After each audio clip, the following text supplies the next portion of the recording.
Hello. Hello, everyone.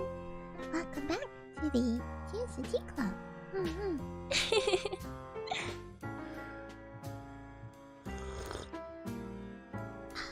How y'all doing today? Thanks for coming despite the different time.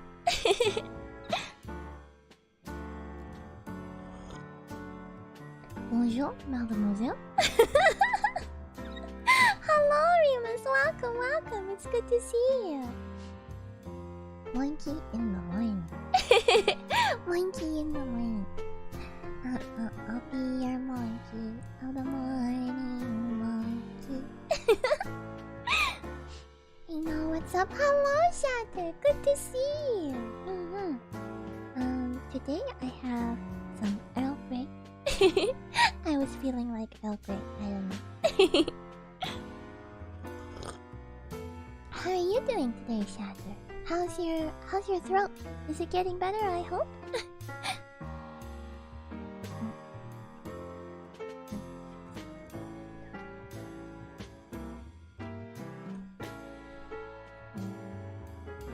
Hopefully that's better. Crazy how early this stream is. It is quite a bit earlier than usual, isn't it? How does this time work for all of you, by the way? I'm trying it out today, right? If it goes well, maybe I'll try it out next week too, but we'll see. I think I'm back up to 100%. I hope you're well.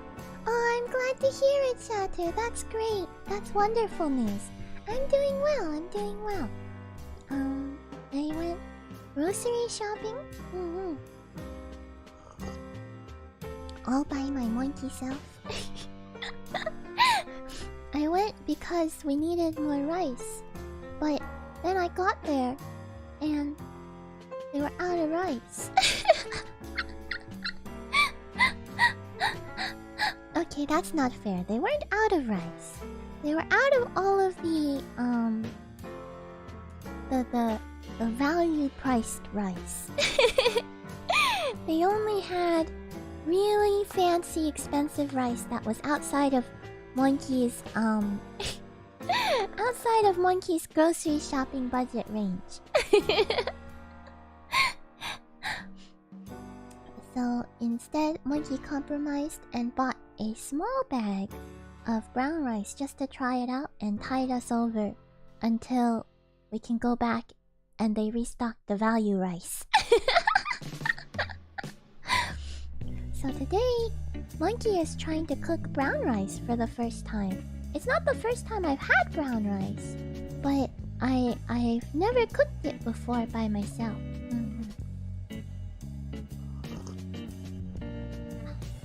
My dad's vertigo turned out to be viral labyrinthitis.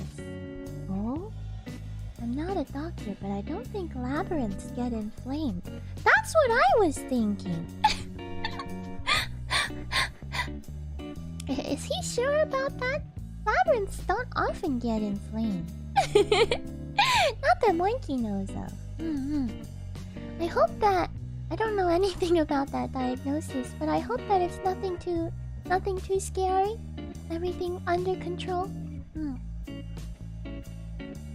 It was out of your rice bracket, one could say.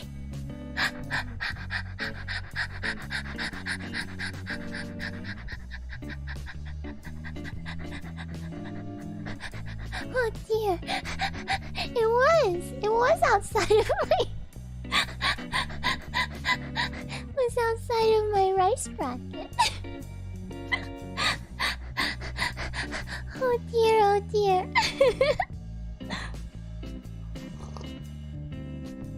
Gotta keep those rice brackets. Dang. Pretty good, right? Pretty good. Okay, so let's see. Today, Monkey was thinking we might play some more Baba Is You. Monkey is Baba.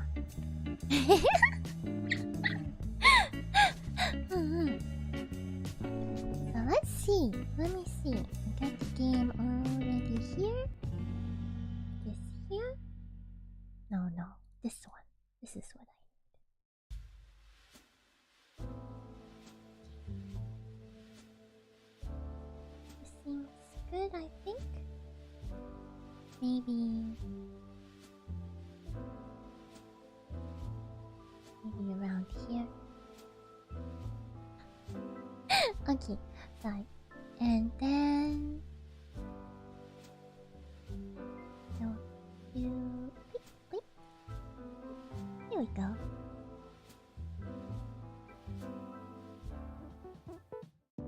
Ta-da!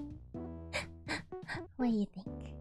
That looks good, right? Oh, actually, I haven't clicked into the game yet. But yeah, this game won a lot of awards, I guess.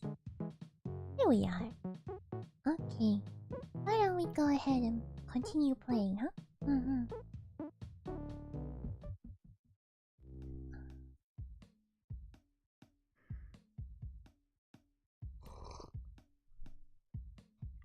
Let me know how the volume levels are. I think this should be okay. Alright, we skipped a few before, but why don't we go back and see if Monkey Brain has refreshed itself. It has some ideas. Unreachable shores. Level ruins 4. Box has love. Love is nice. Love is love. Love is defeat. Love is war. How does that opening go again? Box is push. Text is float. Oh, text is float. Ticket is you. Flag is win. Wall is stop. Water is sink. Okay.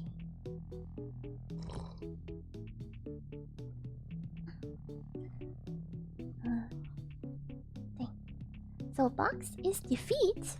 I don't think it's transitive like that. Oh, it is transitive, but since box has love, the love is you're okay with box until it's opened.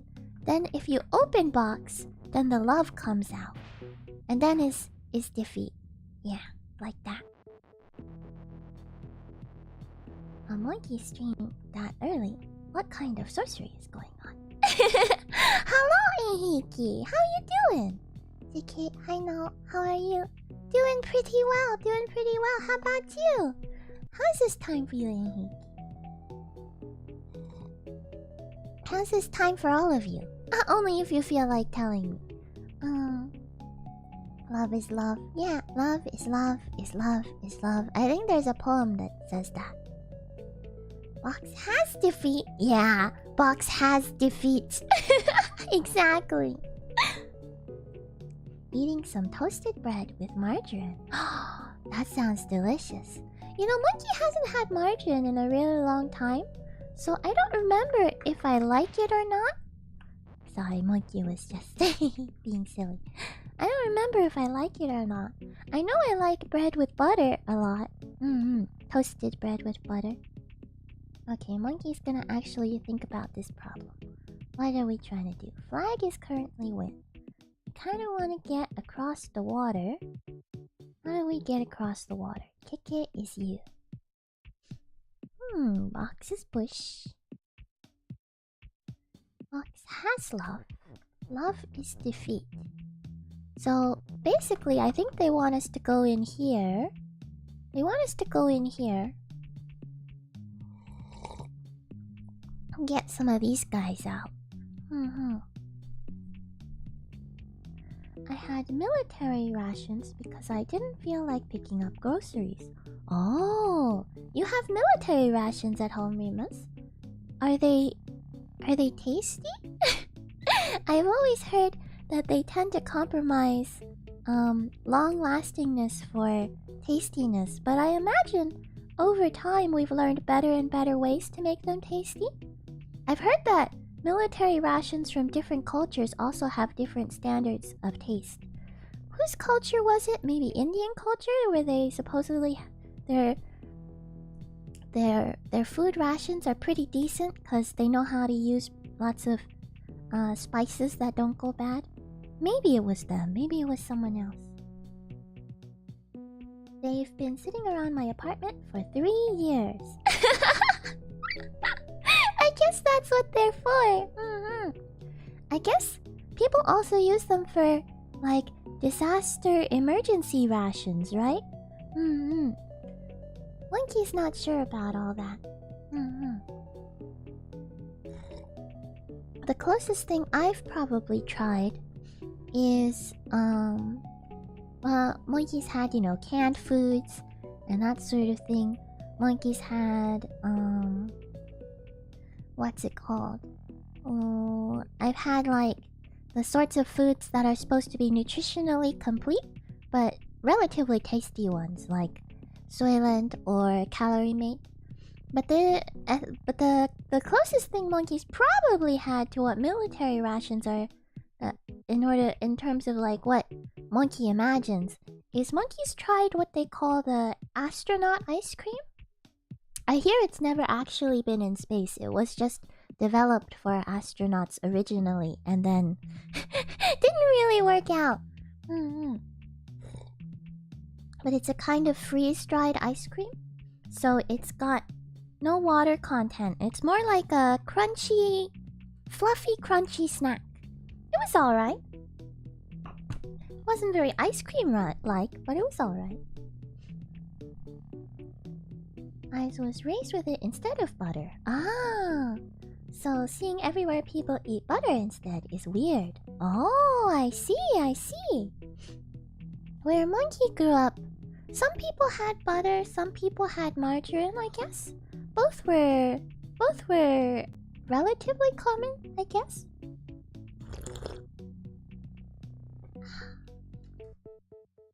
Oops, uh-oh. Monkey spilled some tea. Hold on. Monkey needs to be more careful. I have a teapot here with my tea in it, but I don't have a proper tea cozy right now for it, and so I've just got it wrapped in a tea towel, but it's not built to be wrapped in a tea towel, and so it causes some problems when pouring sometimes. Okay. American food rations, the one I had, are actually pretty decent. Oh, I see. Are they easy to acquire? Monkey's kind of interested. If they're pretty decent, Monkey feels like I'd like to try it and see what it tastes like.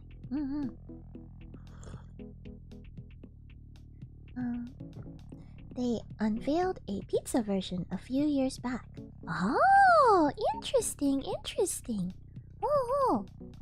In America, are these food rations manufactured by the military or just by companies that work with the military? Pizza, huh? Pizza flavored or like actually pizza? That sounds so interesting. Oh no, Soylent.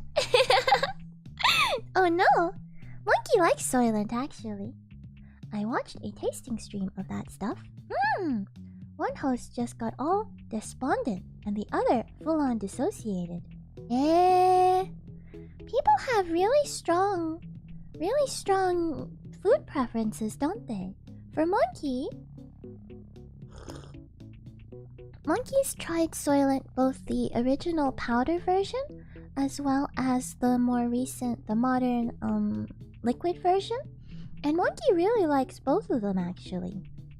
The old powder version, the texture wasn't as smooth, and so it reminded Monkey of cereal milk made with soy milk, which is exactly what Monkey grew up with actually. When Monkey was a baby monkey, we ate a lot of cereal actually in my family, but we didn't usually drink it with milk. We drank it with soy milk. And so for Monkey, it tasted really good. It tasted like childhood. And so I actually really liked that. And then when they transitioned to the liquid form, or not transitioned, but when they released the liquid form, Monkey tried that, and the sort of the texture had changed, but the flavor was still relatively similar. It's this mild sort of soy milky flavor with, you might almost say, like an almost the texture is almost like whole milk or like a very thin milkshake. That kind of thing. So Monkey was a fan. Monkey still drinks it relatively often for convenience and also because I like it. I don't know. So a lot of people, I guess, but I guess Monkey's kind of used to it. A lot of the foods that Monkey really likes seem to be contentious, especially amongst Westerners. I don't know. I guess food is very personal. So I guess if you grew up with a very limited set of what kinds of foods you used to eat when you were young, a lot of times people end up disliking anything new that's introduced to them when they're older, which is that Monkey thinks is a little unfortunate. Monkey was introduced to lots and lots of different kinds of foods as a baby monkey, so I feel very fortunate for that. I'm an adventurous eater. I can understand people not liking it though. And even Monkey has food preferences, right? Not usually things that make Monkey feel really like grossed out, like I hated it. But there are things that Monkey's not as into. When Soylent first came out with their solid bars, for example, Monkey tried it, and I was not a big fan. I don't remember much about it, and I haven't tried it since, so maybe it's changed. But it didn't really do much for Monkey, and the texture was a little too like hard toffee. Monkey never really liked the hard toffee texture. It's too hard to eat. So I understand preferences, but it makes Monkey a little sad to see foods that I like being portrayed as absolutely disgusting. Why would anyone ever eat this, you know? It feels a little sad. Monkey's had that with other foods that Monkey likes too. Some of them are a little more understandable, like stinky tofu. Stinky is literally in the name. So even amongst people who grew up around it, it's known to be stinky, right? But so are a lot of cheeses, for example. A lot of cheeses are stinky cheeses. And some people really don't like it, but they usually don't go online and say like, "Ah, oh, watch me eat this stinky cheese and tell you how no one should ever eat it," you know? Feels a little sad. Monkey got sidetracked. Where was I?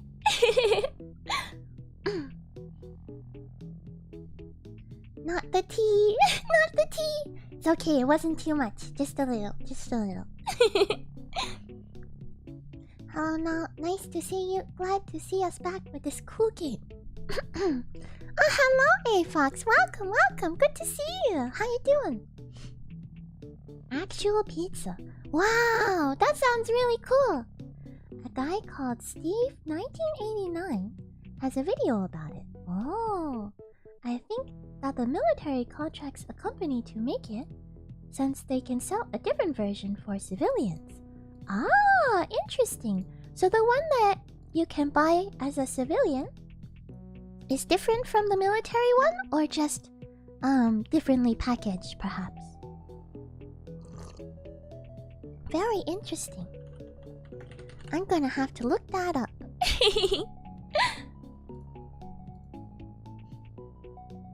It's not people, we promise. We promise. That's what they all say.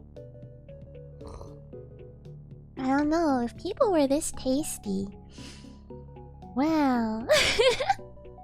Well, luckily it's not Soylent Green though, it's just Soylent. It's funny because the company is very different now from how it used to be. Now it's really like trying to be hip, some sort of like, I don't know, athletic sports drink type thing. Health drink. Monkey finds it a little hilarious, the new branding. Like, why? back in the day when it was first developed, the original developer of Soylent was just a giant geek. He was just trying things out.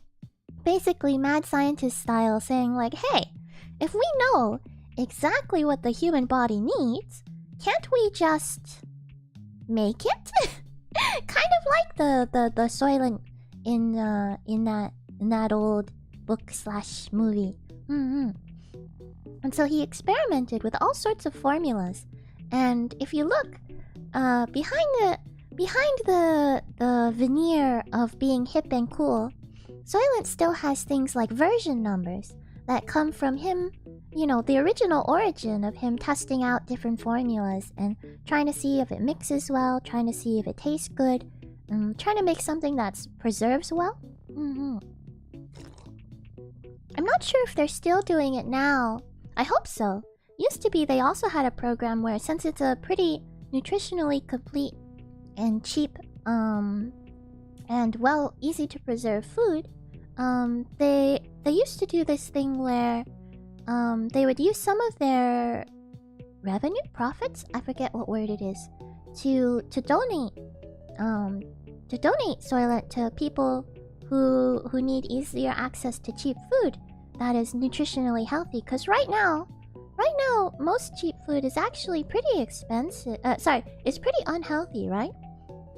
So if you enjoy the flavor of Soylent, it's a good supplement to whatever else you're probably eating. I don't know how I feel about the company now that it's changed and stuff, but early Soylent I thought was a pretty cool idea.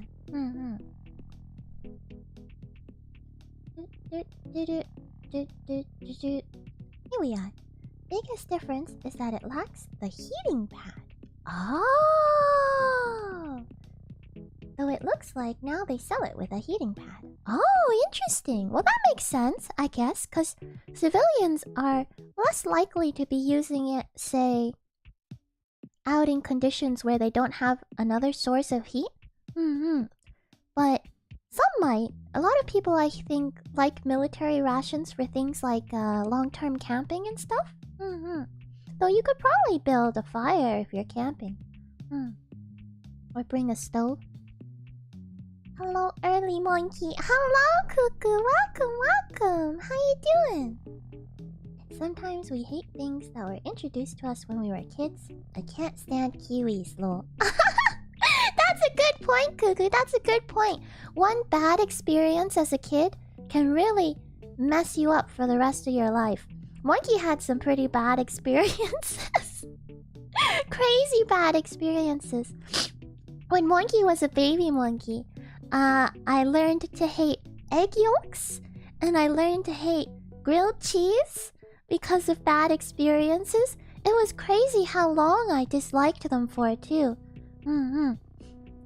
It's crazy, because nowadays, eggs have always been Monkey's favorite. Monkey's always liked eggs, but whenever there was egg yolk separate from egg white, I would give the egg yolk to my siblings and eat the egg white only.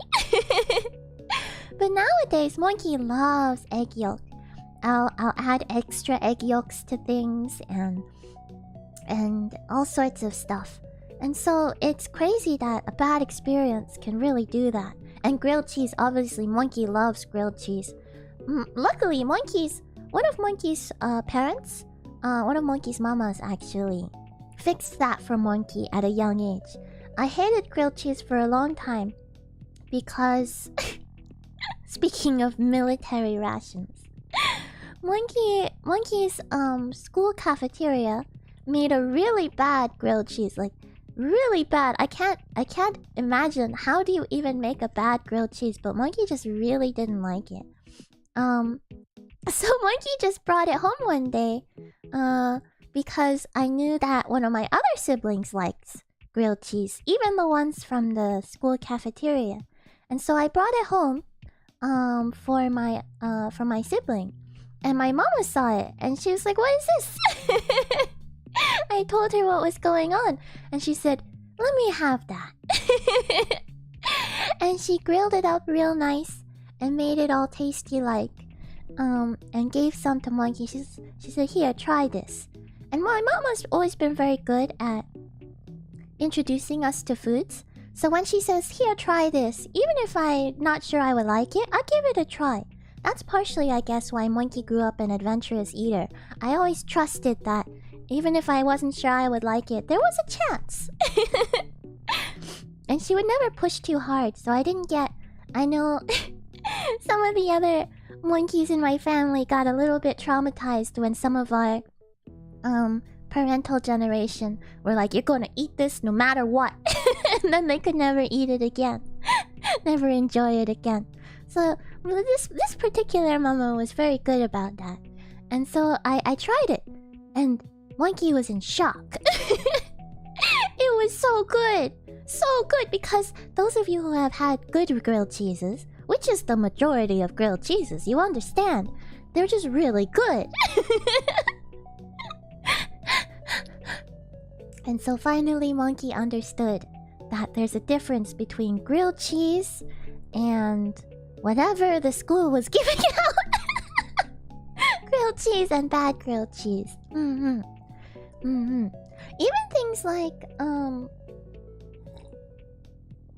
things like ramen. Monkey liked ramen-ish. I was okay with it. I didn't hate it, but I didn't think it was anything special. I wasn't very into it until I went to a place where they made really good ramen. It was in... I think it was in Hawaii, actually. In Hawaii, they have a very strong Japanese immigrant population, and so they make very good ramen. Gotta say. And so after trying that, it actually opened up Monki's world. So that even the sort of more mediocre, not blow you away ramen that Monki had, I started to be able to appreciate it more. It's interesting, I didn't appreciate it until I had a really good version of it. And then even if the rest of the ramen that I have doesn't match up to the really good version, it's still really good. Now I understand like what's going on with it, and I start to like it and have positive associations with it. That sort of thing. Brains are funny sometimes. Oops, Monkey getting sidetracked so much. I was raised eating stew. Oh, and I grew to begin disliking it. Oh, maybe I got tired of eating it so much. My house never had much variation, TBH. Ah, that'll do it too. I know for monkeys and probably for humans too, variety is important, right? Variety is very important. That's why I don't recommend things like Soylent, even though they're healthy. They're not meal replacements, right? They may be tasty, but if you eat them over and over and over again, you're gonna get tired of it. Monkey used to do that as a baby monkey too.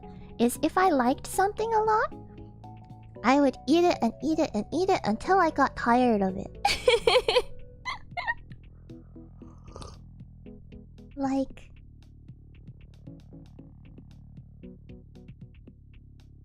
what was I saying? It's like, for Monki there was, how do you say? There's a lot of things, like... have you guys tried, sour cream and onion flavored chips? Potato chips. Or potato crisps. Depending on where you are in the world. They're pretty good. Sour cream and onion used to be Monki's absolute favorite type of potato crisps. But, Monki ate so many of them. Years upon years of them. To the point where nowadays, when Monki sees them, Monki's like, that's so basic. I should choose a different flavor. As if sour cream and onion is the default flavor, rather than like salt. I still like them, but Monki's brain has gotten to the point where Monki's like, they're kind of boring now, right? Until I have them, and then I remember, no, this is why I liked them. But that's because it's been a while now since Monkey gorged myself on sour cream and onion potato crisps. There's definitely fatigue though. And depending how strong that fatigue is, it can last for a very long time. So I understand. Monkey really likes stew, but I can see how having the same kind of stew every day for years and years would be too much for some people. Some people actually, it does seem to be from person to person. Some people love to have the same thing every day and never change. Monkey finds that incredible. I don't know how that works, but a lot of people, it gets to be too much. Maybe you can try some stews that are slightly different too. Maybe that'll help you get over your dislike of stews in general. If it's different enough that it kind of starts to feel interesting again. I'll help? Oh! In my comic reading order that I'm at Tales to Astonish number 55, Giant Man versus the Human Top. Again. Does this happen a lot? Oh yeah, just to let you all know as a reminder, Persona 5 Royal comes out on platforms in just 15 days. Oh, how exciting. I actually really like toffee. It's very good. Yeah, you know, Monkey always felt strange about not liking toffee, because it looks like and it tastes like something that Monkey would really like. Monkey's tried toffee multiple times. Not recently, maybe I should try some again. But Monkey's tried it multiple times because it just seems like something Monkey would really like. But I think the texture makes Monkey want to chew on it.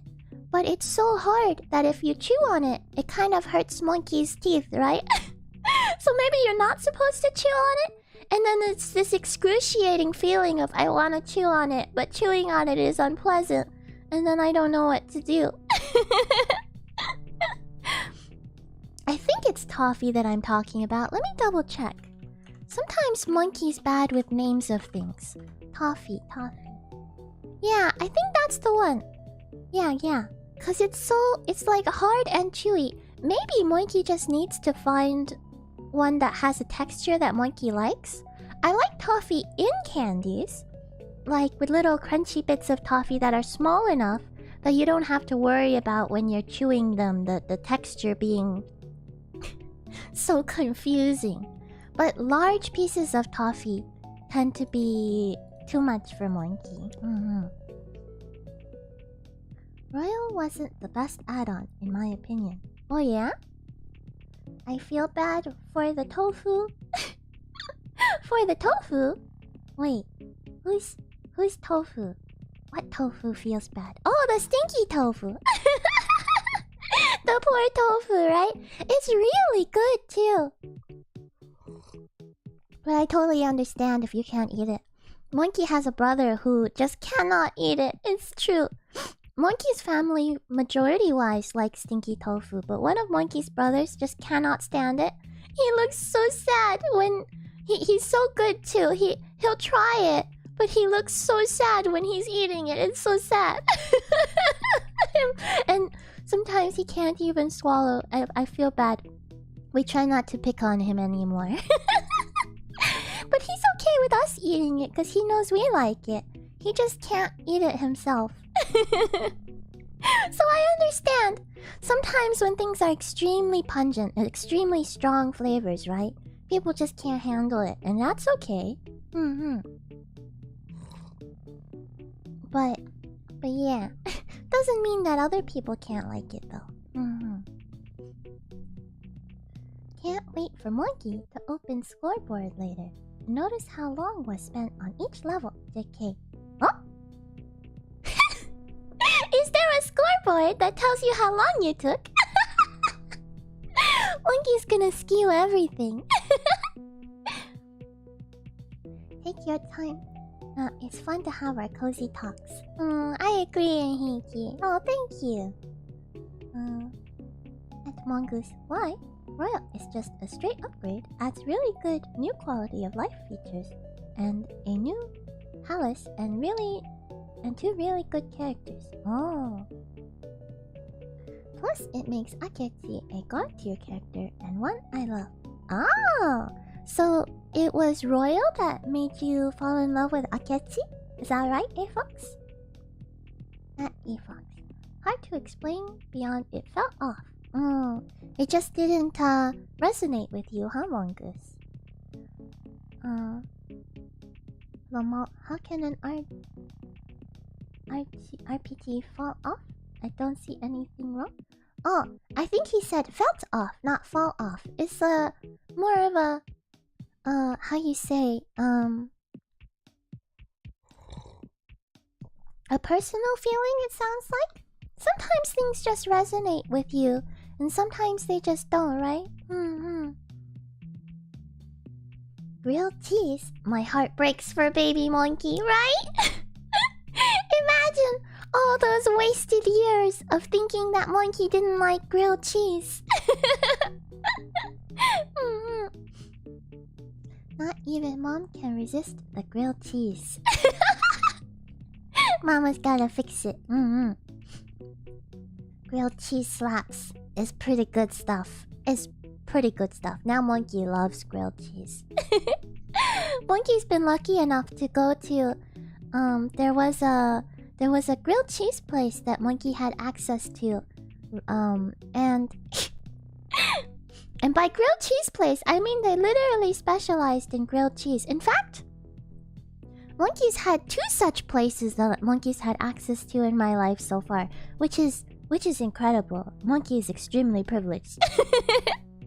They specialized in grilled cheese, and they made grilled cheese with different kinds of cheeses, and they made melts with different kinds of fillings, and it was so good. It was so good.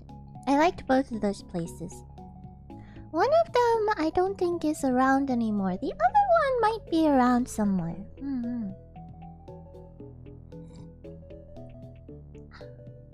Eat your carrots, don't be choosy. But I'm allergic, and anyway you cooked them in the worst possible way. Oh no! Oh, that's the worst. I'm so sorry to hear that, Mongoose. Monkey also has a sibling who somehow got all of the allergy genes. Monkey doesn't have any allergies that Monkey knows of, which I'm super grateful for and privileged about, which allows me to eat whatever I want. It's really nice. But one of Monkey's siblings got like all the allergies in the family. She's allergic to... Strangely, she's allergic to soy milk, which we drank a lot of as baby monkeys, and she could kind of tell, but she was the kind of quiet gamansuru type. So even though she could tell it made her feel a little off, she still drank it like everyone else. Because it tasted fine to her, I guess, and maybe she's so allergic to so many things, she just figures that everything makes her feel off. I don't know. But gamansuru is sort of the Japanese... the Japanese philosophy of you just bear with it. It's a very central to Japanese culture. If something's bad, sometimes you just bear with it, don't complain. She was kind of like that.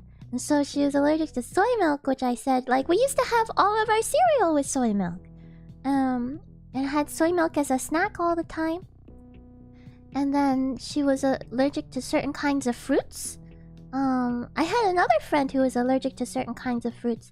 They make your mouth feel itchy or something like that. There's some sort of component in there. And then there was... I don't know, I feel like there's all sorts of things that she only just recently found out for sure that she's allergic to, because she just put up with it for so long. That sounds very unfortunate to have to deal with that.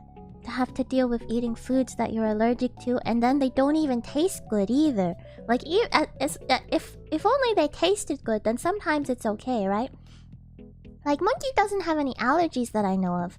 But like 90% of the world, Monkey is very likely lactose intolerant. Most of the world is lactose intolerant, so Monkey is very likely lactose intolerant. But I still like milk. I like milk, and I like milk products like cheese and yogurts and all sorts of things, cream. And so Monkey will still consume dairy because I don't have a strong lactose intolerance at the very least, which is very lucky. Some people, they need to take what is it, lactate or something, the substitute enzyme for breaking down lactose in order to even consume it without feeling really awful, getting a really bad stomachache. Monkey's not that bad, so I put up with it because dairy is worth it. It's too tasty.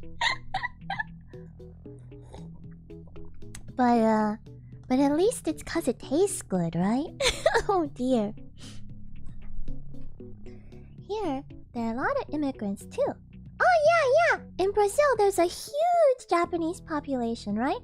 I've heard that São Paulo has the largest Japanese population outside of Japan. So very cool, very cool. You guys must have pretty good ramen too. One of our most popular street food was made by Asian immigrants. Ooh, what's it called? Monkey wants to know. That's exciting. Monkey loves street food. Street food is one of Monkey's favorites. That you would eat it until getting tired when younger. I know how it feels. Begin talking and then forgot what was saying. Well, oh yes, that's Monkey. That's Monkey all the time. Also, by the way, to let you all know, Chris Pratt Mario is in 1 3/4 hours. Oh? Is Chris Pratt playing Mario or something? Personally, I don't mind having the same thing for extended periods. I guess meal prepping has benefits. Oh. You know, Monkey also, I feel like I can do the same thing over and over for a while, but my tolerance level depends on how much I like the thing. And really how long.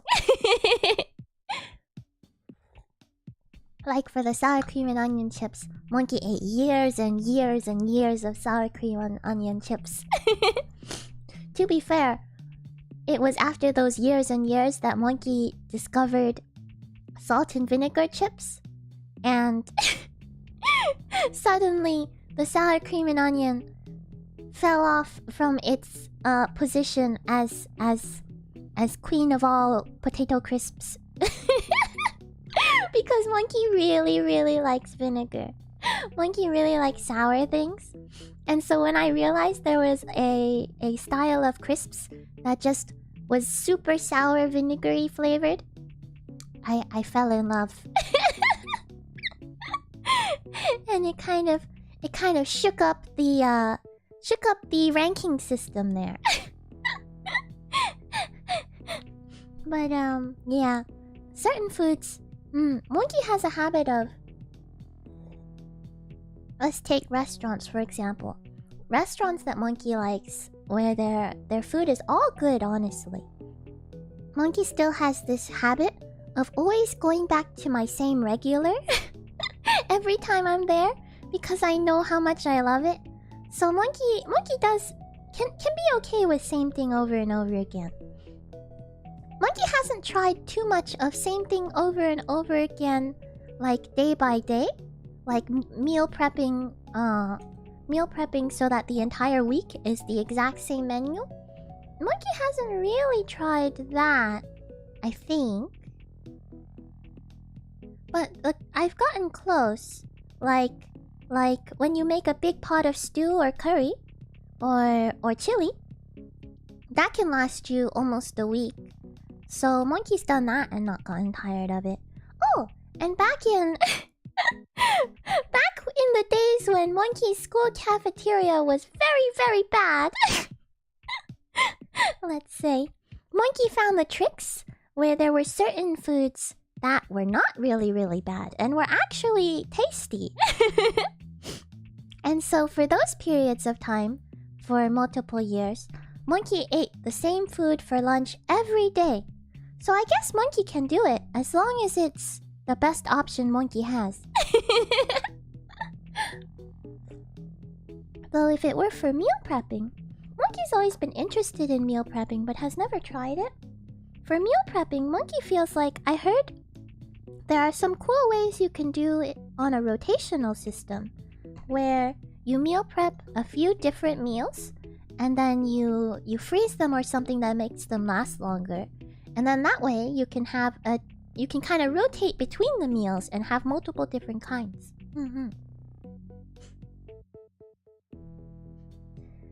You're supposed to let it soften up before you chew it. Oh, is this the trick? This is how you eat toffee? Wait, what do? You leave it in your mouth until it melts and then you chew it? Teach Monkey. Teach Monkey the way to enjoy toffee. I actually haven't had stinky tofu. But I'd feel bad calling it stinky every time. I didn't have a choice. Look. You can think of it as sort of like a loving kind of stinky. Like when you call your younger sibling stinky. Yeah, the Chinese name for it is literally stinky tofu, 臭豆腐. So 臭, it doesn't even mean fragrant. Fragrant is like xiang, like Xianggang, like Hong Kong is fragrant harbor, which Monkey likes to jokingly call smelly harbor. But good smelly harbor. But it means fragrant, like smell in a good way, right? Xianggang, xiang. But stinky tofu is just 臭豆腐, and 臭 means stinky. 臭 just straight up means smells kind of stinky.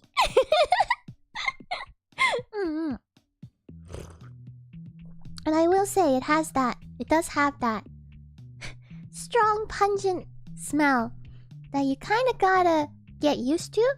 It's a little bit acquired. Monkey still kind of remembers the first time I tried stinky tofu. It was stinky. I did think of it as stinky.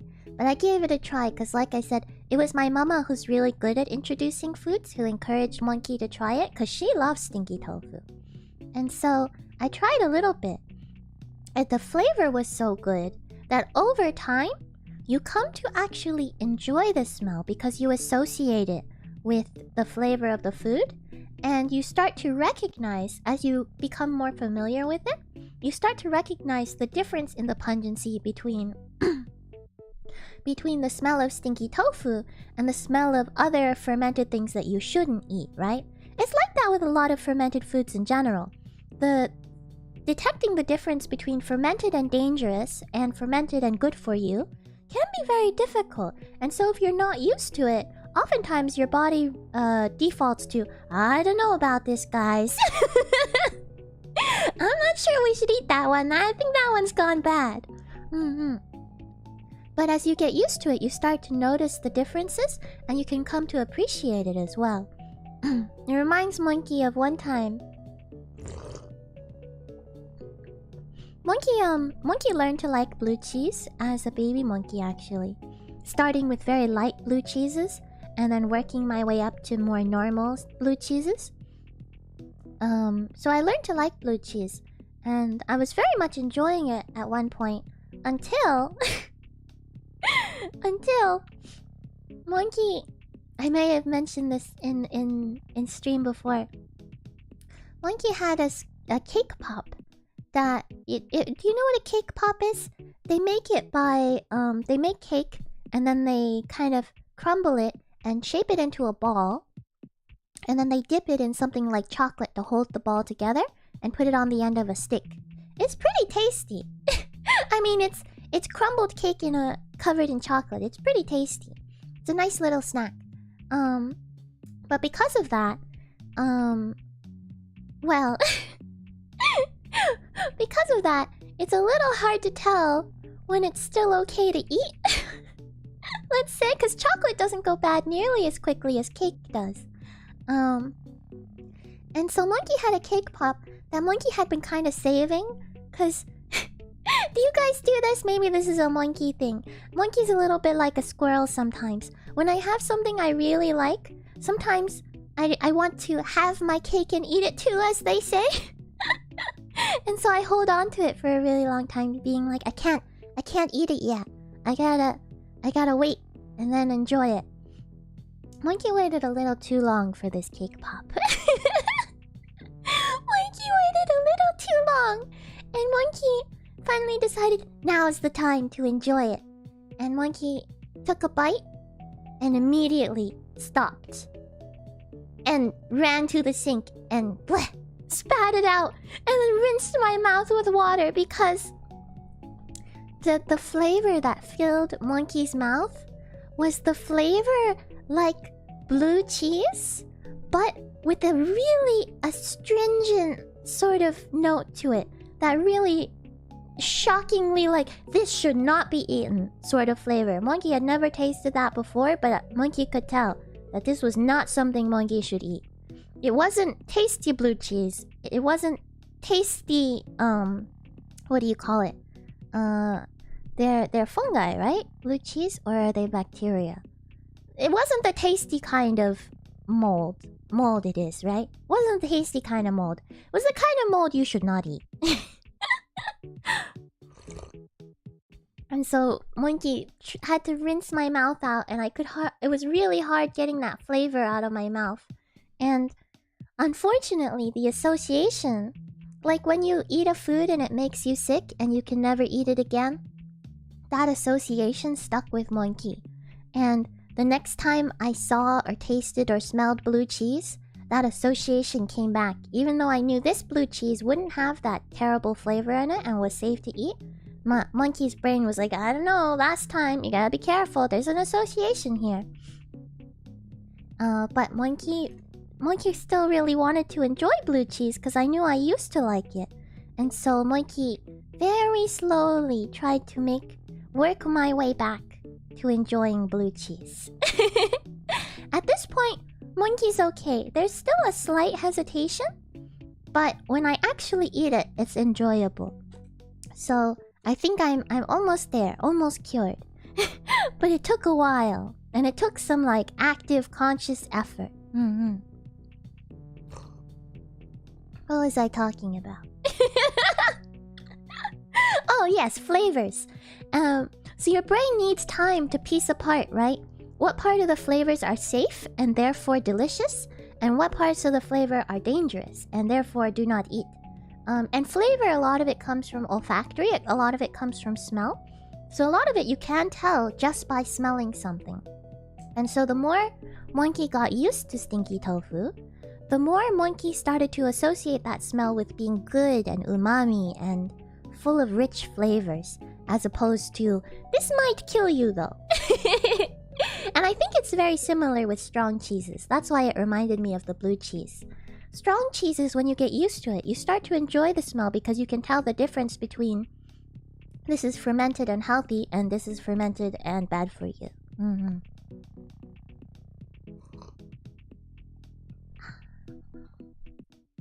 Okay. My apologies, the mongoose. I literally can't read. I'm very tired and stressed. Oh, I'm sorry to hear that, A-Fox. I hope things calm down for you a bit. I know you said you're really busy with school and stuff. Make sure you get some proper rest, huh? Take care of yourself. Self-care is important, especially if you're in a crunch.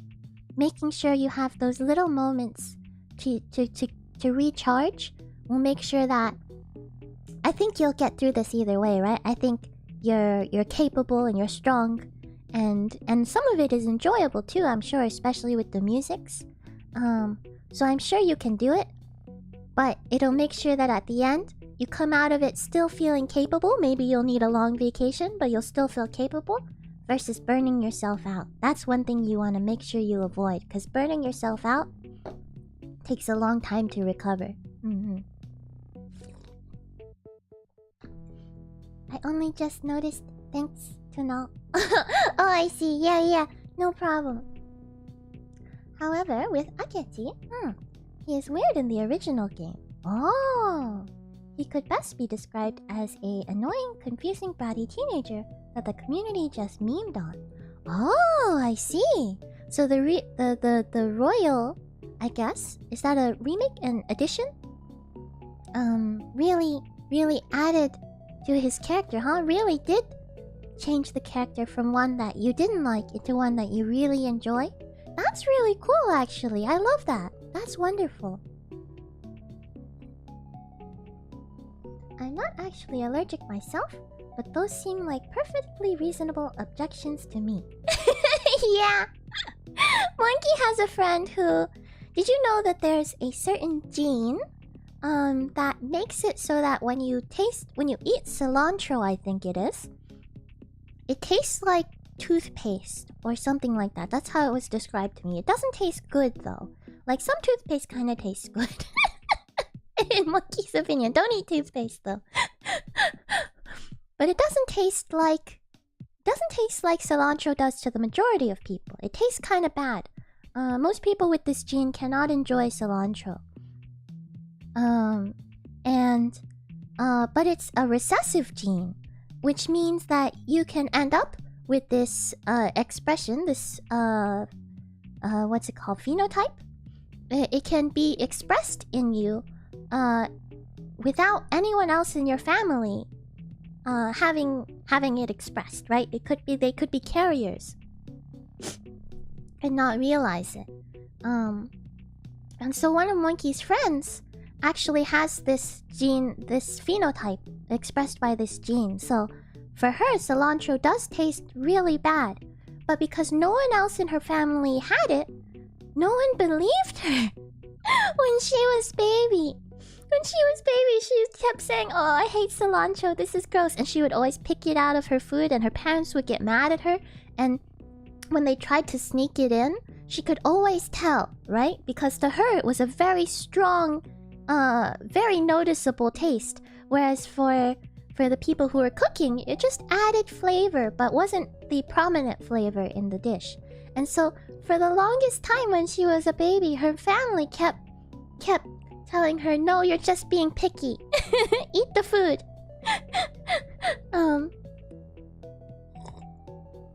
And then eventually, when she got older, she learned about this gene. And she realized that she must have it. And she felt so justified.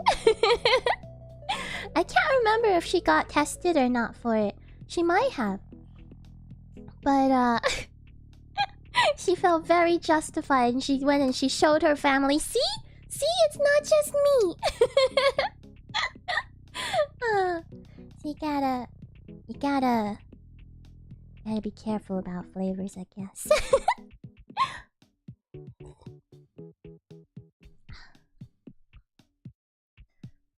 Sometimes we do develop allergies as time passes. Yeah, sometimes you develop them, and sometimes they go away over time too. It's very interesting. One of Monki's siblings didn't used to be allergic to cats, but developed a cat allergy, for example. And one of Monki's siblings used to be allergic to milk, but no longer is allergic to milk. It changes over time. A lot of people in Japan are allergic to a very specific type of pine tree pollen, because that pine tree has kind of become invasive all over Japan for various reasons. And so in the season when it's releasing pollen, a lot is released into the air. And sometimes having overexposure to something can cause allergies. So a lot of people have developed allergies to this particular pine pollen. I don't know if I was born allergic to some smells, or it happened after. Well, let's say I drank poison when I was a baby. Oh dear! Well, that's no good. I'm glad you're okay, Hiki. Oh, yeah, I imagine that's gotta mess with your immune system. Oh my goodness. I'm glad you're okay. You know, Monki as a baby monkey also consumed some things that Monki should not have consumed. Apparently, it was very scary for Monki's adult family, which makes sense. Monki had consumed, I think, one of our grand monkey's medicines. Very scary, very scary. Monki was too baby to remember. I don't have any memory of this, but apparently I did. And that's scary, right? Apparently, I think they had to make Monki throw up or something. I don't think they stomach punked me. Maybe I was too small. But they made Monki throw up. My older sibling monkeys still kind of remember what happened, apparently. But yeah, not good. Very dangerous. But it sounds like they got it out of baby monkey before it could cause any damage, which is very lucky. Bear? Barry, hello, welcome. Good to see you. How you doing? It's been a little while. Strawberry detected. I am being perceived by Mongoose. You are being perceived. Welcome. How are you doing? Well, though, they gave him more screen time and flushed him out, and now he a god. Oh. They tuned him into a psychotic bastard, and I love everything. Oh. His costume, voice actor, and general vibe.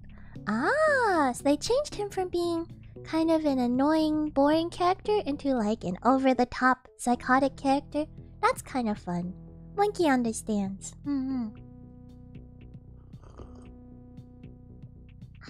Yes, I love strawberries. They are my favorite fruit. Ah!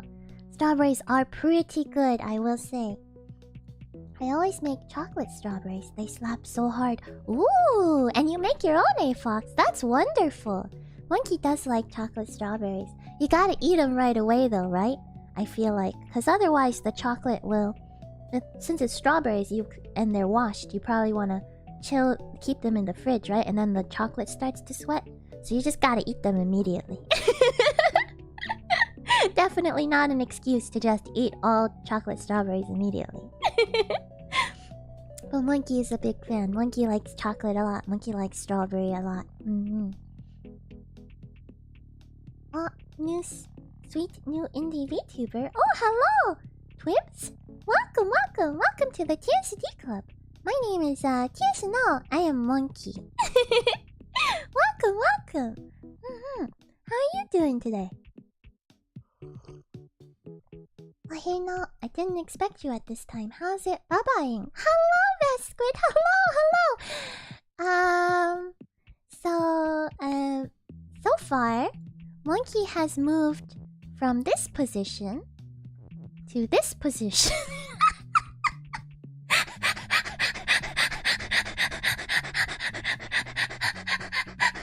I'm sorry, Vesquid. This is the type of monkey you have to deal with. How long has this been? Monkey's already been streaming an hour, and that's what Monkey has done. Monkey has moved from this position to this position. Why? No particular reason.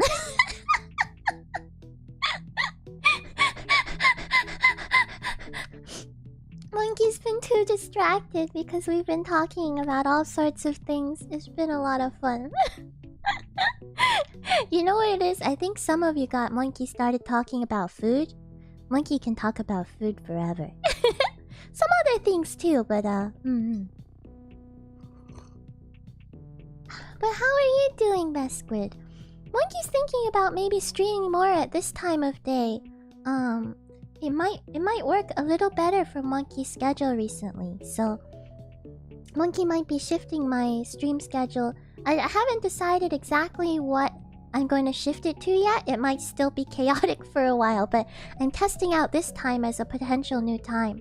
So let me know if this time works well for you or not. Love blue cheese. Blue cheese is pretty good. And there's so many kinds too, because there are... Is it true that almost any... Is it a hard cheese or it's like a medium cheese can be made into blue cheese? Maybe not any, but a decent amount can, right? Vintage cake pop. What could go wrong? Your monkey hadn't realized. You gotta be careful, guys. And especially because cake can be shelf-stable. Not like shelf-stable long-term, but like pantry-stable, right? Like breads and cakes, sometimes they weren't refrigerated in the past. So they last for a while. Not forever, you gotta eat them pretty soon, but they can be okay on your countertop for a bit. So I thought it would be okay. at the time, I hadn't realized that the way cake pops are made are by crumbling cake. And I get the feeling that contributes to why they don't last as long. Kind of like when you slice bread, it doesn't last as long. But I'm not sure. And I guess the chocolate coating on the outside, one thing it does is it serves to keep the cake inside moist, right? So like a cake that's left out or put in the fridge will sometimes dry out, but the chocolate coating prevents that from happening to the cake pop, which is probably why it's so good. But moist environments are also not ideal for leaving where things might grow for a long time. Vintage cake pop. Be careful with your vintage foods. Monkey loves pickles though. Monkey loves pickles so much that recently Monkey's brother said, "Why don't you just make some? They're not that hard." This is Monkey's bro who's really good at cooking, by the way. One of Monkey's bros is like an incredible cook. Monkey's always so happy whenever he cooks. And so he's like, "It's very easy." And Monkey's like, "So you say." But it sounds like it's really not that bad. So Monkey's considering, because Monkey loves pickles so much, if I make my own, then I'll have a steady stream of pickles, and I can make them taste exactly as I like. He was like, "You like dill a lot, right? You could make all the dill pickles." And me and Monkey went, "Oh, I could make all the dill pickles. And I could try to make kimchi-style pickles." Monkey loves kimchi-style pickles. I don't have a good recipe yet, because all the good recipes are family secrets, right? But maybe Monkey could come up with my own family secret. Gonna have to think about it. My grandma had cheap fillings in her teeth. Oh, and tried some blue cheese. Reacted with her fillings. Oh my goodness! There was a chemical reaction? And she needed an emergency dentist appointment. Chemistry is fun. Oh my goodness, I hadn't realized that old fillings could react with things like blue cheese. Oh, that's a little scary. Monkey actually has some fillings and stuff, but I think they're the newer kind that are as non-reactive as possible. Luckily. Hola no, amiga. Saludos, buenos dias. Hello, white bears. Welcome. I hope you are well, mi amiga. I am quite well, thank you. I hope you are too. Still haven't faced a Thai latte since my last stomach bug. Oh no. Oh, that's so unfortunate, Mongoose. I understand. A lot of it is association and what you're used to, right? I don't know where you had your last Thai latte, but Indian food is one of those things where Monkey feels like, I feel this is sort of like shodanai, but like it's too bad because Monkey loves Indian food and Monkey loves street food, but Monkey's stomach is not used to the sort of microbiome of India. India has its own very particular microbiome, as far as Monkey understands. And so people who live in India are not bothered by the sorts of microbes that end up in a lot of Indian street food. And so they're able to eat the street food, and the street food is absolutely delicious as far as Monkey has been told. Absolutely delicious. And so they're able to eat it without problems. But people who are not used to that microbiome, who come to India, if they try to eat it, sometimes it'll make them extremely sick, which is really unfortunate because the food still tastes good, but their bodies can't handle it. Because a lot of it is what your own personal microbiome is and what it's grown up with, what it's equipped to handle. And so a lot of people that haven't grown up in India can't eat a lot of the really good food in India. And furthermore, Monkey's had some friends who did grow up in India but lived outside of India for long enough that when they went back, their own favorite street foods from when they were young, the stuff they used to eat all the time, it started making them feel a little sick too. So this is a very, very unfortunate. Monkey's like, can I just have some of your gut bacteria? Can you just give me some of that so I can eat all of the tasty foods? It's kind of like how, you know, if you grow up in an area with a certain kind of disease, nowadays diseases sort of stuff spread more, but there are places where if you grow up with a certain kind of disease, there's natural ways that you develop immunity, right? Like malaria in Africa, a lot of people have sickle cell that helps prevent malaria from being as terrible for them. But if you don't have that, it can get pretty bad.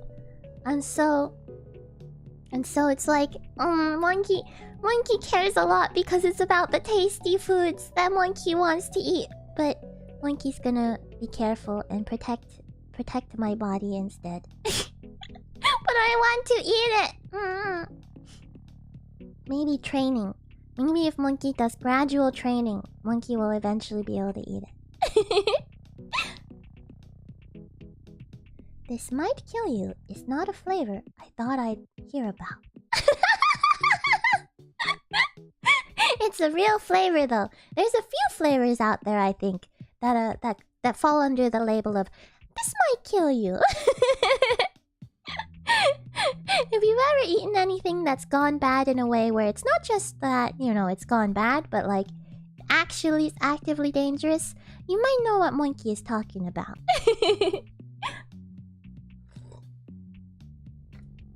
What is this? What are you doing in my recommended? Hello, Dominic Eminger? Dominic Eminger? Please let me know if there's a particular way you like to be addressed. Dominic? Welcome to the Tianshi Tea Club. My name is Tianshi and I am a monkey. And technically we're supposed to be playing Baba Is You right now. But as is typical for this monkey, I've ended up chatting instead and getting all sorts of sidetracked. But welcome! I hope you enjoy it here. And I apologize because I chat so much, because Monkey talks so much. I often get very behind chat, so it took me a while to say hi, but... but hello! This is not the great monkey equal to heaven. No. Just a normal monkey. Oh dear, Shatter. I have to do early shifts now. Oh, I see. So I have to go to bed when you're streaming usually. Oh, that makes sense. Oh. Well, I'm glad you could make it today. Does this time generally work better for you? Monkey's trying to find a time that works better for Monkey, because my personal schedule has also started to shift around and get very busy, and it's been making it hard for me to stick to my typical schedule. And so right now, I've been trying out starting today, I'm trying out new possible stream times, new possible stream schedules. So this is a trial run, and if today goes well, I might try it again next week. But yeah, let me know. I'm glad you could make it today, though. I wasn't paying attention to chat and didn't see you. Oh yeah, Barry has arrived. Luckily, Monkey will let you know. Eventually. You can be late like Monkey, I guess. Thank you for the information. I'm amazed and listening to Monkey talk about random things. Hello, Monkey. Welcome. Yeah, Monkey talks about lots of random things. Forever, you say. Food stream hype, lol. This is how you distract Monkey into doing a 24-hour stream. Just keep talking about food. Don't do that, that's dangerous.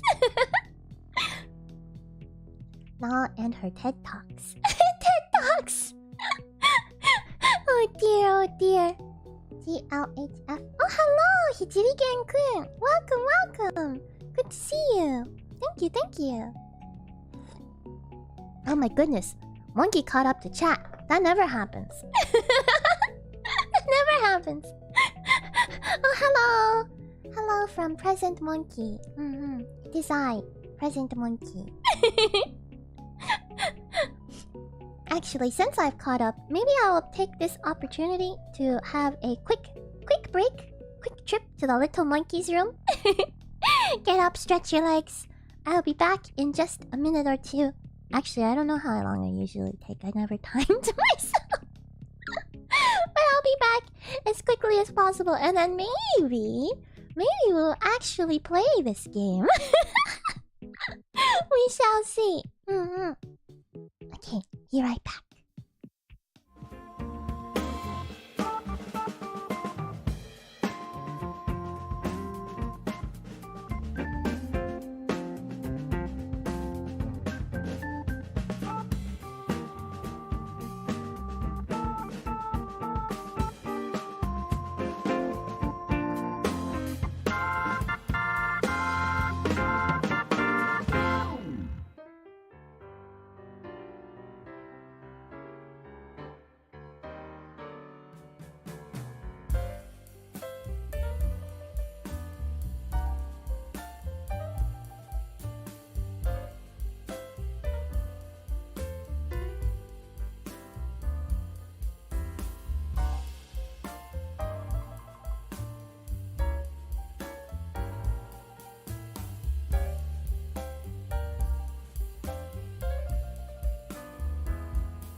Hello. Hello, hello. Monkey is back. Okay. Alright, let's actually see how this puzzle goes. Oops. So, there we go.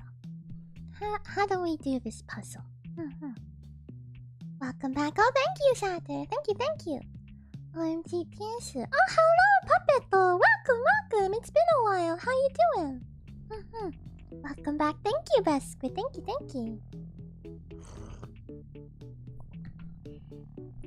Okay. Let's see. Boxes push. My guess is they kind of want you to put the box in here so you can access things. But the moment you do that, the love comes out, and love is defeat. Which is dangerous.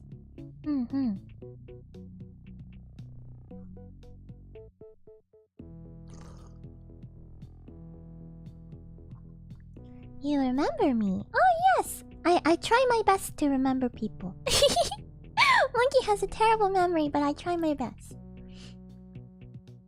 The human top has locked Giant Man in the closet without his size pills and has caught the wasp in a jar. Things are looking grim. Oh, the Giant Man needs size pills? How interesting. Oh. I always knew love is war. Love is war. Alright, I have an idea. Rather than boxes push, let's see if this works. Box. Oops. Boxes kick it. Ta-da! Lets me get through, but doesn't actually let me get across the water. Lag is win.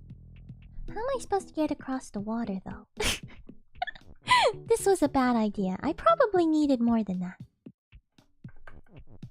Love is defeat. Can't get this stuff out. Box has love. Box has kick it. Kick it has box. Box is push. Kick it is push. Is there anything I can do with this stuff? What I really need is to get across the water somehow. This doesn't seem like what I was supposed to do.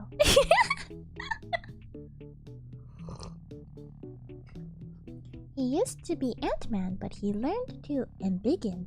Oh, interesting. Oh, can he still small-in? Can he still shrink? Love is love is love is love. Alright, let's go back. How do I reset? This one, I think? Alright, kick it. What are we trying to do here? Even if I do get into that little enclosure, what does that net mean? What do I get out of that?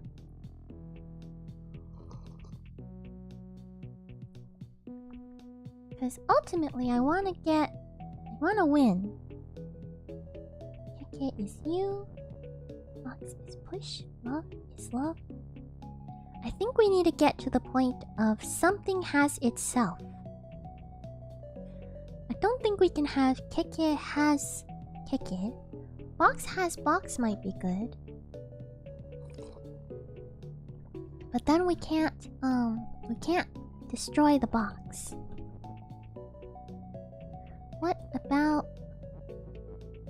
What if... Oh! It went through though. It went through. Alright. What if... So if I can do that... Can I push these guys through?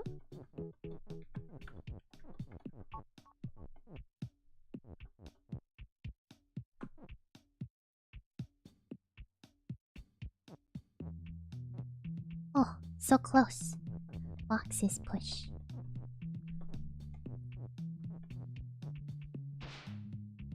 Oh, then I get rid of the box though. So Instead of boxes push, maybe we want to put... What do we want to put here?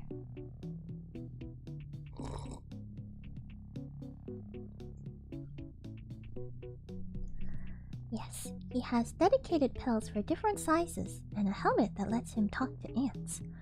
Oh, interesting, interesting. Oh. The little bit that I know about Ant-Man is from the movie. I did watch the movie at some point. Text is float, but is box float? Box is not float. Box is not float. Not sure. I don't think we can make other things float because the only float word we have is down here. And it's blocked off. Can I push things that way? How many across is this? 1, 2, 3, 4, 5-ish?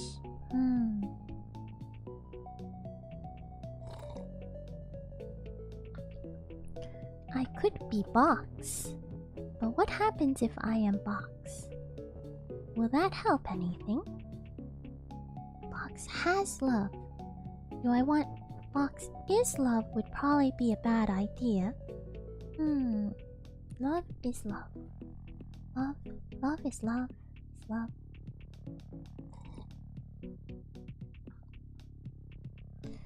Let's see. Flag is win. Box is push. Box is win. No. Keke is win. I only have access to these keywords right now. Okay. Wall is stop. Water is sink. Doesn't seem to be a way to get out of those, but there is a way to use those. Wall is stop. Water is sink. Box is push. Keke is push. Box has love. Box is push.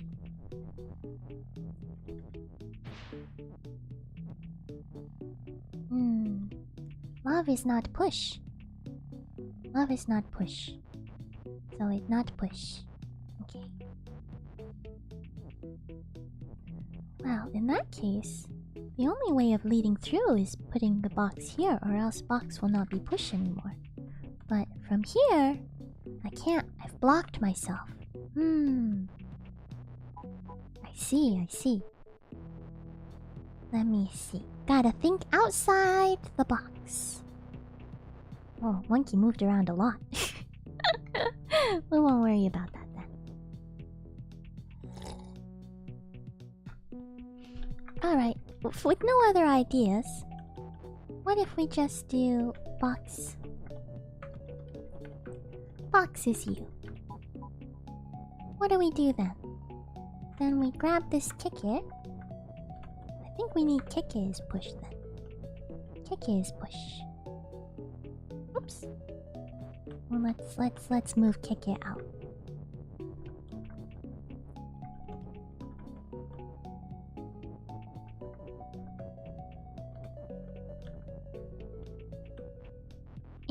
Come here.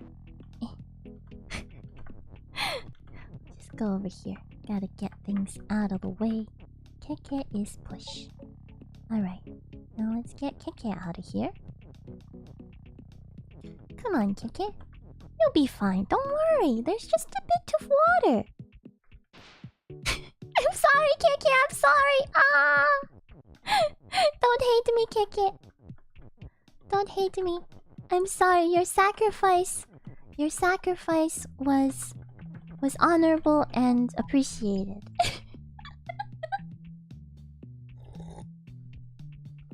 Hi, hello Cookie, welcome to the Tianshi Tea Club.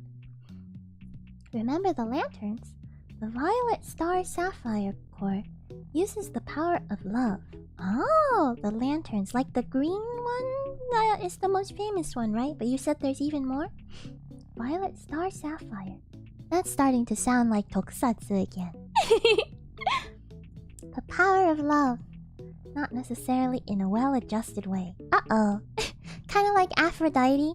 Aphrodite is not super... Aphrodite shows that there's a lot of ways that love can be misused. Ta-da! we go. We didn't have to think outside the box. We had to think inside the box.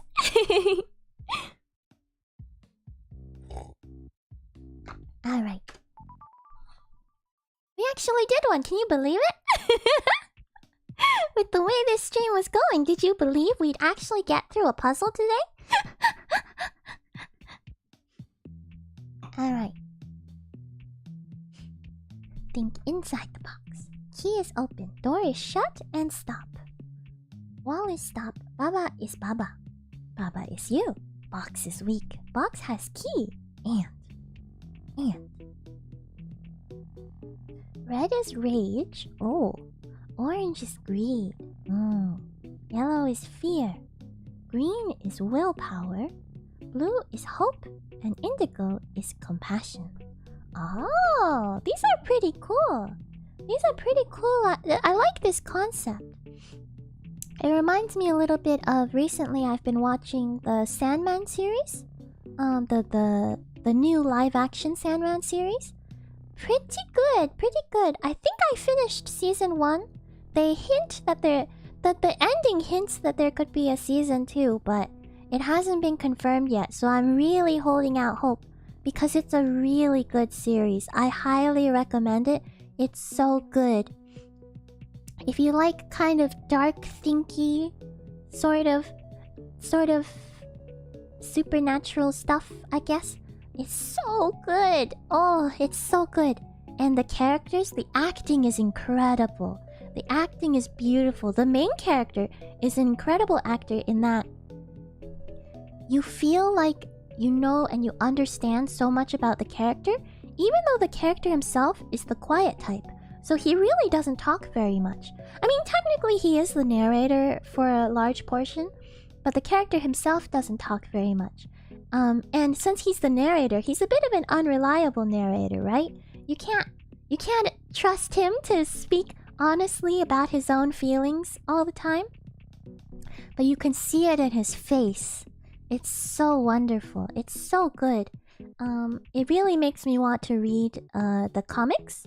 Apparently there's several volumes, so I don't know if Monki has access to them or not, but hopefully Monki might try to read the comics. They're by... what's the guy's name? They're by a guy who's famous. Monki's really bad with authors. But they're by a guy who's famous, and they're really... I really want to read them now because they're so good. And the Sandman is about... It's called the Sandman because the main character is... He's the personification of dream. He's the king of dreams in a way. The way they do it is so cool though. Apparently there's a bunch of... There's this group they call the Eternals, which are... You know, like how there's like various tiers of gods? The Eternals are called Eternals because unlike the majority of gods, they really are eternal in a way. They're a higher class of gods, older and more powerful and more all-encompassing. And so he's Dream, and then he has siblings. They all have D names, which is just cute. There's Dream, there's Death, there's Desire and Despair, and I think there's a couple more that Monki's forgetting the names of right now. But it centers upon this one character, Dream. And it's so good. It's so good. Highly recommend. In fact, Monki has a... Monki has a selfish reason for recommending this to you. As I mentioned, the second season hasn't been confirmed yet. But part of that is because it's a Netflix series. And Netflix is not sure what to do, I think, when they're processing the watch data on it. Because it's a kind of a nice atmospheric, thinky, philosophical series, people don't tend to binge it as much as like watch an episode and then think for a while and then watch another episode. So it's different from the typical Netflix model, and so they're not sure whether or not it is a success yet. Whether or not this series has been a success, so they're not sure if they want to keep making it. Now, Monki has no connection to Netflix, has lots of contradictory opinions, has lots of, is not sure how to feel about Netflix in general. However, I do really like this series. So I can get more of you guys to watch it. If I can get more of you guys to watch it, I might be able to. I'm hoping that with the power of friendship, we can get the second series approved. The second what do you call it? Season approved. A little bit selfish here, but I do really enjoy it so far. Every time I hear the power of love, I can only think of Back to the Future. Oh, really? 'Cause that's the power of love. That one? 'Cause I think about like Sailor Moon. So in the name of the moon, I will punish you. But I also think she runs on power of love. Or there are a few, a lot of anime runs on the power of love. I think of Yu-Gi-Oh as well. The heart of the cards, the power of friendship. This game is hard as heck. Oh, I can easily imagine a multi-hour stream with no puzzles finished. This is fair. Also, hello, Hemoglobin. Welcome. I agree. Some of these puzzles are very tough, and you really gotta think about the trick. Of course, Monki getting distracted and talking to people instead of solving puzzles is going to be a big contributing factor. But also, they are difficult, which is fun when Monkey's brain hasn't melted yet. Monkey's brain hasn't melted yet, I think, so I think we're still good. I have utmost faith in the Monkey. Oh, thank you, Shadow. Thank you. Neil Gaiman. Ah, yes, that's right, Neil Gaiman. Gaiman, is that how you pronounce it? Yeah. He also co-wrote Good Omens with Terry Pratchett. Oh, haven't heard of it, but now I'm interested to try out his stuff. I've heard of him before, but I didn't really have an impression of him until I learned that he was a big fan of Watchmen. 'Cause the edition of Watchmen that Monkey read, they had some little extras at the back, which included a really cute doodle that Neil Gaiman did at a convention or something, of like a parody of Rorschach, except he was a dog. He was the watchdog. It was really cute, and I really liked it, and that's when I kind of heard of Neil Gaiman. But now that I know his Neil Gaiman, but now that I've watched Sandman, I now see why he and the creators of Watchmen might get along. Very cool, very good writing, I think. As far as I can tell, I haven't read the original yet, but if it inspired this show, I imagine it's pretty good. So I'm now interested in consuming more of his stuff. Friendship, yeah. The power of friendship. Gaiman wants to make cerebral stuff, but he also wants them to just binge it all at once without time to think. That makes sense. Sometimes it's like that. Sometimes you're like really into something, and so you know you need to stop and think about it, but you can't. You just gotta keep going. Brain is melt. Yeah, monkey brain is melt. It happens. Actually, say now. Did you know in the original dub of Yu-Gi-Oh, there was very little mention of the heart of the cards? Oh, really? I did not know that. The original dub? What do you mean by the original dub? Like the first season? I don't know actually. I didn't know about it.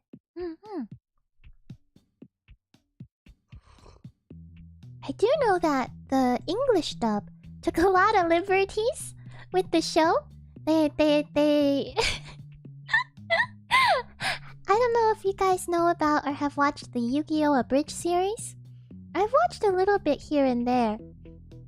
And it's kind of funny, because after watching some of that and then going back and watching some of the English dub, it starts to feel like, oh, the Abridged series is one thing, but the original dub actually is just the Abridged series but in long form. It's the same thing.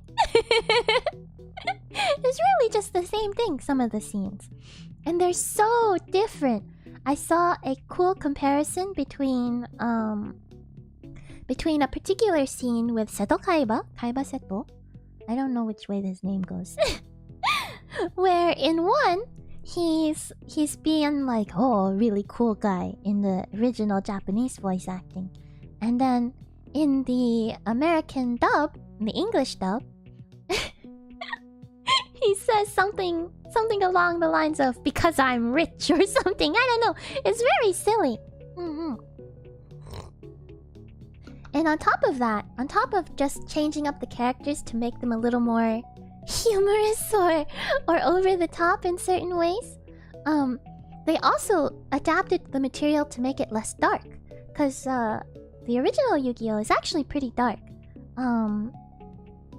The concept of being banished to the Shadow Realm is actually a thing that I believe they made up for the English version of the show. Whereas in reality, every time you see someone banished to the Shadow Realm, in reality, in the original work, they just died. They're just actually dead.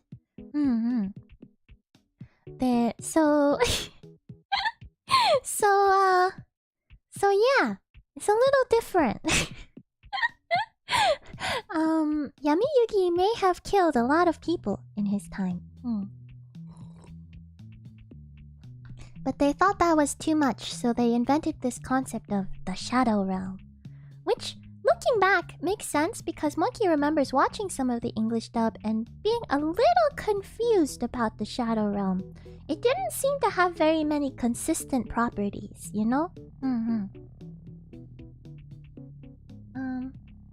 Where was I? A lot like Moore, he seems to not like it when his intentions as an author don't stick the landing. That makes some sense. I don't know much about them as authors, but looking at their work, it seems like they put a lot of thought and effort into portraying what it is they're trying to portray. As I mentioned, the version of Watchmen that I read had some extra content at the back, which included things like notes from the creation, from the ideation of Watchmen.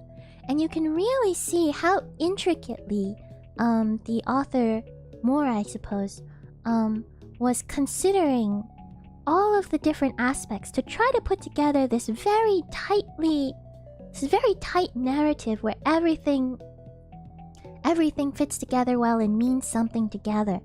And it really shows in the way that everything from the panel structure to the characters to the flow to the situations themselves, all of this comes together really well into a very tight package in Watchmen. So I can imagine if you spent that much time and effort really trying to tune every little bit of your story, that you're really hoping that it gets across exactly the way that you want. You know, you're a very particular detail-oriented person, and you want to make sure that that effort you put in really makes it across, you know? Really has the effect on people that you are intending. So I could see being a little frustrated when that's not the case. There wasn't a Shadow Realm either. Yeah, exactly. But that just adds to my hot take that the English Yu-Gi-Oh! Is my preferred way of watching. It's really its own experience, right? It's not as extreme as certain other older dubs that really took liberties with their material. There's a famous one in English called Ghost Stories, where the English dub is they literally didn't even sell them the script. They just sell them the license to use the animation, and so they just made up their own script. And apparently the original animation, most people say, is pretty like generic, mediocre, nothing to write home about. But the English dub version, because they were just having fun and basically improvising the whole time, apparently is an amazing comedy.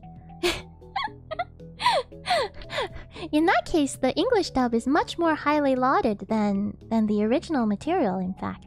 It took it and ran with it. It reminds me of also Animal Crossing, Doubutsu no Mori. The original game was already good and did well in Japan, but when they localized it for English, they actually, I think they added a lot more content or something, they added a lot more personality. I can't remember exactly what happened. But the English localization was considered so good that they readapted it back into Japanese so that Japanese players could play it as well. So it's kind of cool when that kind of thing happens. Hey, first time watching you in a while. Oh, Shinxie, welcome, welcome! Or Shinx. My apologies, welcome back! What are your new stream times? Are they stable? Not yet, Shinx. We're still unstable, but we're trying out this time today. It seems like it's worked out alright so far. I'll have to see how things go from here for the rest of Monki's week. But it's worked out okay so far, so it's possible that Monkey will try these times again for next week. And see how that goes. I'll try to keep y'all updated. Hello, Monkey-san. Hello, Eduardo. Welcome, welcome. I watched the Abridged series first. Then when I watched some actual Yu-Gi-Oh! Recently, it was difficult to keep the thought in my head. This is not a parody, it is the real show. Yeah, right? The Abridged series, you think of it as a parody. And then you watch the actual series and you realize it's not a parody. It really is just the abridged version. Screw the rules. I have money. Yeah, I think he says something like that, right? That does not exist in the Japanese version. In Monkey's opinion, for Yu-Gi-Oh! Specifically, I think both versions have value. They're both very different. And so depending on what genre you prefer, one or the other might be your preference. But they're both pretty good. Probably meant hell in the colloquial he will go to hell sense. Yeah, I think in some ways that's kind of what it is. I think when they died, some of them went to hell. But I think it might be the Japanese form of hell, jigoku.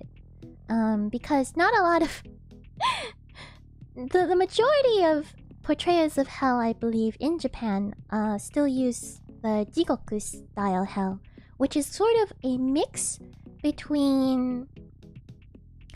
It's kind of a Buddhist sort of hell, but like a Chinese Buddhist hell, because original Buddhism didn't have hell. It's a little bit confusing. It's a little different. I was getting really confused why the messages weren't responding, and then I realized the video was backed up 1 hour! Oh my goodness! Oh, I'm glad to see you in the present then, Shinx. Welcome! Good to see you! The problem is many authors are eccentric, so not everyone will agree. Not everybody will agree with how they see a character. Yeah. I think, eccentric or not, understanding of a character, understanding of even just another person, is always going to be subjective, right? Everyone has a very subjective reality and understanding of the world and of other people. And so, as a character, even more so, I think that comes into play. Because characters are versions of... They're portrayals of people where certain parts are sort of taken to the extreme, for the most part. So it's all gonna be very strongly based on the viewpoint of the person creating the character or portraying the character. And so your reading of that might be different. It's kind of like how we were talking about last time in terms of colors. Just based on the culture you grew up in, a certain color, like say this color, weak here, a certain color, you might consider that clearly blue, or you might say no, that's clearly green. The line between the two is just entirely based on how you grew up and how you've decided to, how you've unconsciously decided to bin those colors.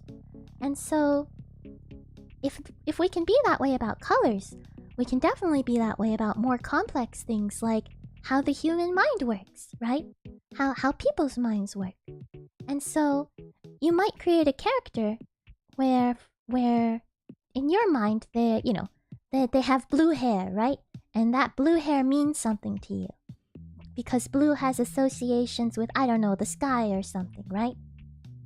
But for someone else, their hair looks green. And so they associate that with, like, grass and plants and stuff. And that becomes a completely different association. And this is just an analogy, obviously. It's not just about colors. But the way people act and talk and things like that in media, it's just gonna look different to you based on where you're coming from, right? So that's why I think when you say being eccentric makes that worse, I can see that, because sometimes being eccentric means that your view of the world is more different from other people's. Though in some ways, sometimes that helps, because it allows you to consciously access certain parts of the world that other people don't see, and then bring those out in your portrayal as well. So sometimes being eccentric gives you that ability to make people say, wow, they really get people in a way that you would never consciously think of yourself. So it kind of depends. Oh boy, ghost stories, lol. Yeah. Well, the original was on the N64 and was ported to American on GBA. Oh, the original... The original, which one? Monkey's now confused. Shinx or Shinxie is okay. Oh, good to know. Thank you. I won't be here normally, just the hurricane. Oh, are you having a hurricane right now? Oh, stay safe. I hope everything's alright. Sergeant Frog dub was similar to Ghost Stories, since the jokes and references are so Japanese that they told the dub crew to do what they want. Ah, that makes sense. Oh, Sergeant Frog, is that the cute one that looks like a Sanrio character? Not GBA, NGC. I don't know these acronyms actually. It's abridged by the dictionary definition. Oh. Right? Exactly. Yeah, the Mountain of Needles and the Blood Fountain. Oh my goodness, that's kind of scary. What? I wonder if peoples who live in snowscapes have fewer words for colors. I've actually heard that there are languages from people who live in sort of winter deserts, sort of snowy deserts, that they have more words for the color white, and also more words for different types of snow in general. It's really hard these days because with globalization and stuff, and other forces, a lot of these languages are very rapidly being lost. A lot of this language diversity, which means that if they get lost before they can either be preserved or studied, there's a lot of things that we won't know about language because we won't have examples of languages where they can happen. But this is something that we did learn about, is the different whites and the different types of snow. Also, I just realized, being really far behind, and you haven't finished the puzzle.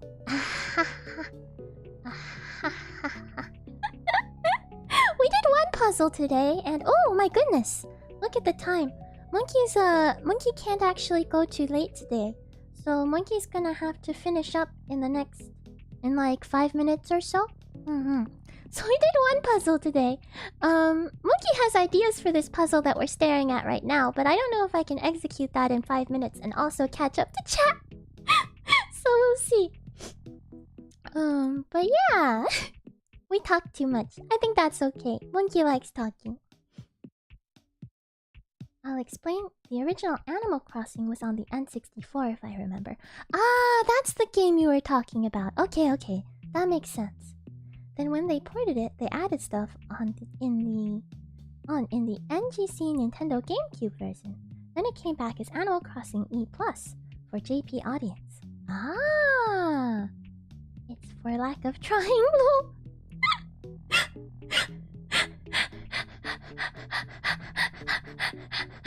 I'm sorry. Monki, you're right. Monki doesn't try very hard. Monki hasn't been trying very hard. My bad.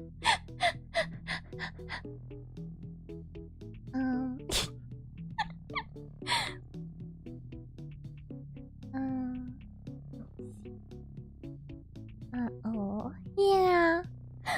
I'm sorry. Don't get to say that often. It's true. It's true. Wait, maybe I can do something real quick. Let me see if I can. Box has key and... What if we do this? Are we gonna block ourselves out? Where's my box? Oh, I need a box first. Oh, I don't even have a box. Box.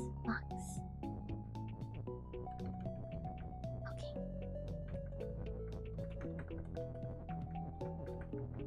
Let's see what we can do here.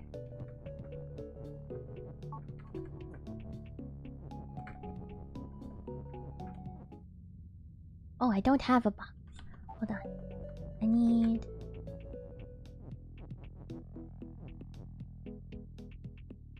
Oh, maybe I need to do... Blah blah.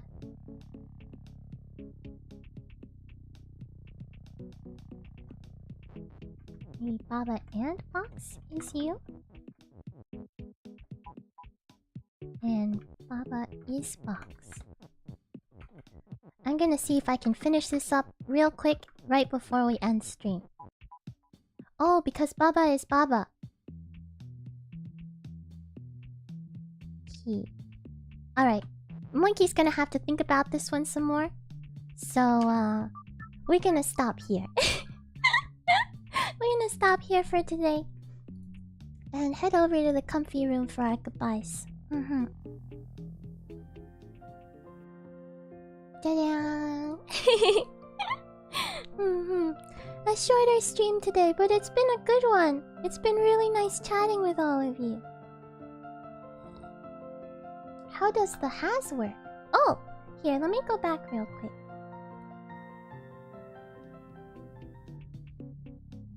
Just to give you an idea of how it works. If Baba has key, I think Baba might also need to be weak though. Baba is weak. Can I do that? And can I say Baba is you and is weak?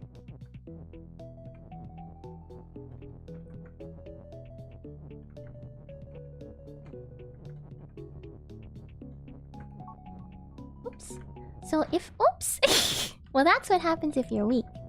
If Baba has key, then when Baba is destroyed, the key comes out. That's what the has does. Yeah. Okay, back to comfy room. Oh! Lullaby! Here, let me go back and restart that. Because Monki wasn't paying attention. Might as well restart it. Comfy room. I apologize for not asking about time today, but also lullaby hype. No worries, Shatter. Things are a little different today, so... it's not as clear. But yes, today... especially since we're trying out this time, Monkey's gotta be a little bit more on time.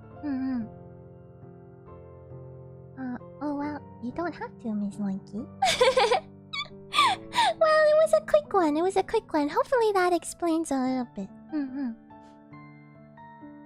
Thank you very much for the stream and the chat now. Thank you, Cuckoo. Thank you so much for coming. I'm glad you could make it. Fine, I'll catch you next time. Sounds good. Bye-bye, Eduardo. Oh, wow. I got it. Thanks. I appreciate it. No problem. It's been fun chat stream. Thanks for indulging us. Thank you for indulging Monki. Thanks so much. Thank you for the stream. Thank you for coming, Remus. Thank you so much. I hope this timing has been okay for all of you.